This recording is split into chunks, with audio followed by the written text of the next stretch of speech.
So my lovely friend, lentils, you can't wake most of the population up to this like truth stuff because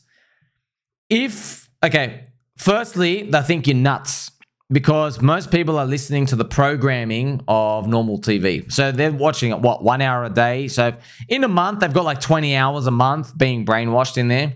And there's not enough material and people who look trustworthy and can speak properly that come across as someone that they can trust. Now, that's one thing. Now, if they do make it past that, they go, wow, this person's trustworthy. Like, they might be like on Joe Rogan, Tucker Carlson, even me. They're like, oh, wow, this person's not an actual psycho. They seem really well coherent, can put sentences together. If they get past that part, what ends up happening is you end up finding out that it becomes more like a part-time thing. So they're like, oh, yeah, they get really into it, and they just go back to being a sheep.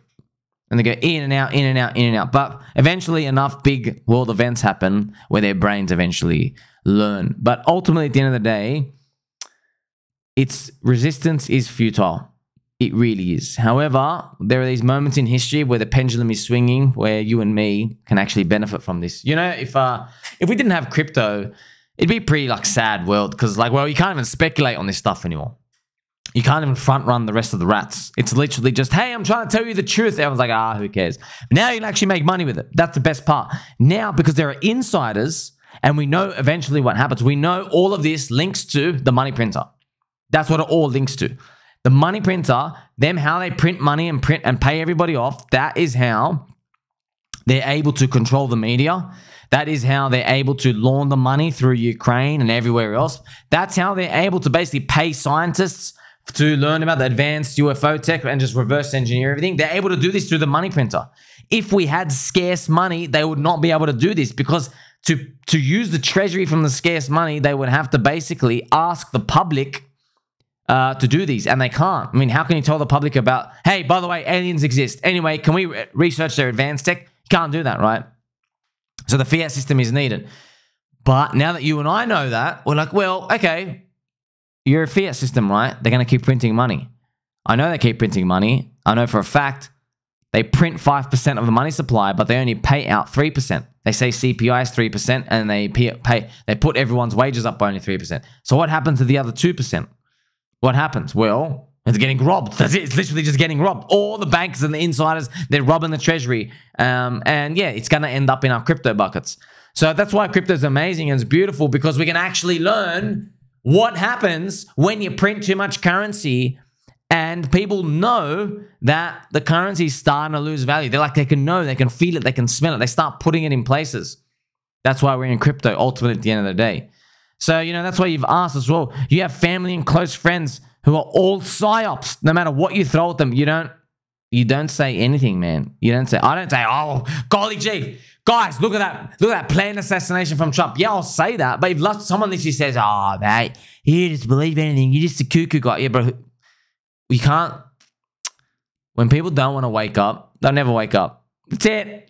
But you need that. We need people like that to run society, by the way. You need someone to take 17 jabs before you try one, just in case it works. We need those people in society.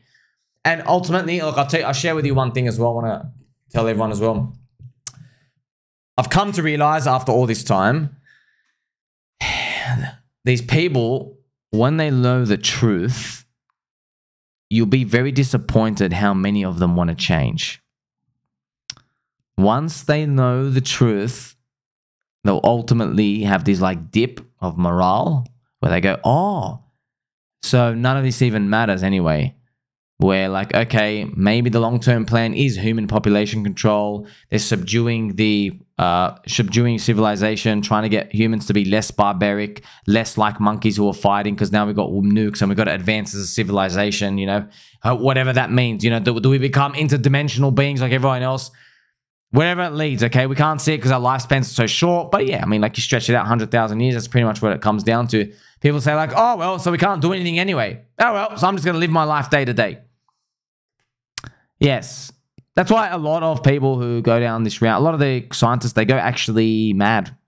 They actually go mad. Their brain, they learn too much. And then they disconnect from reality too much. They can't be in the present. They can't be in the present. So that's what you have to, everyone has to measure that up themselves. What I love about crypto is we know it's a game. We know it's a simulation, but crypto has numbers and it's fun. So we are all chasing digits, and it really is a game of number go up and you watch number go down. Because we can look at that, it's easy for us to like, put a label to, oh, the number's going up, I am feeling good. The number's going bad, I am feeling down. That type of consistency, it's a carrot on a stick pretty much, where people can say, oh, well, so if the number just went up more, I'm going to have more dopamine.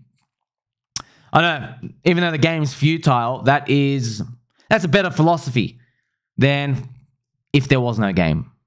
If there was no game, what is it? Literally, what is it? You got to make your own game. Okay, but who's going to play with you? What's your own game? There's nothing there. So the best way to think about it, I think, is a game. It really is like a game. Simulation. That's what it is, okay?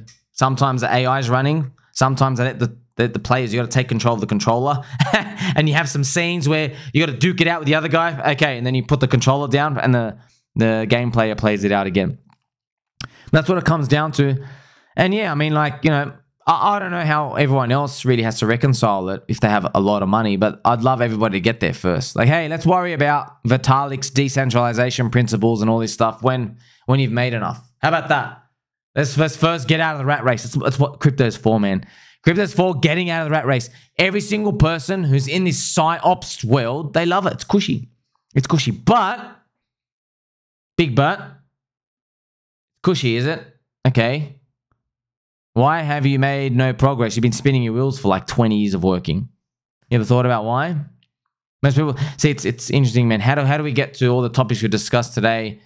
And when we know we have to start with something like, oh, well, like these people still don't even know that they're being diluted in purchasing power.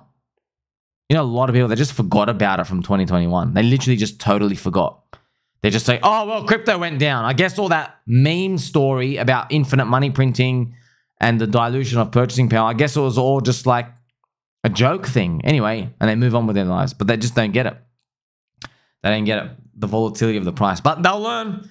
They'll learn when we come to the end of the fiat system. But hey, some of us learn earlier. Or like, I'll be honest, if honestly somebody has now sat through Donald Trump assassination, and they can honestly say, oh, that was totally random. Totally random. Donald Trump goes on TV saying he's anti-World Economic Forum. He's anti-globalist. He's anti-bug eaters. He then says he wants to pull troops out of the Ukraine. He says he hates the CBDC. He doesn't like digital dollar. He says he wants to fire Jerome Powell. He says all of these, which are literally, that is like, you've now got a target in your head. If you're a president that do any of those, okay. Like go against the central bank and all these. Okay, so Donald Trump comes out and says all of these, and then coincidentally, one day before the Republican National Convention Center, one day, wow, someone went up to a roof, the only roof in town, which had no soy service, secret soy service. Oh, we totally missed it, right? Fires shots off. Come on, man. You know what I mean? Like, if they honestly sit through that, and then they see the Joe Biden and the zombie virus stuff, come on. Like, if they're not going to get it, then they're never going to get it.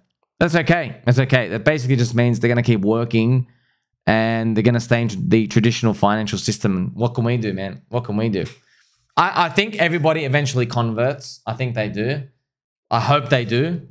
But I know a lot of people, they just get older. They just want to keep the wool over their eyes because it's safer.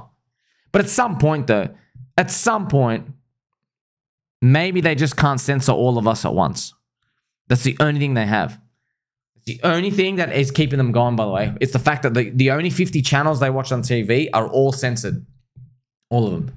Now you have stuff like Twitter. Now you have stuff like me using code words. Okay, I'll just use code words everywhere. It's literally the George Orwell playbook. You know what I mean? With the monkey, with the animal farm. Just using metaphors and stuff like that, and people get it. Yeah, but the book, okay, the book's banned. The book got banned in Russia and stuff, but you get to see it is very powerful, and humans get to learn. So I guess we'll see what happens from here. Don't forget, you're my friend.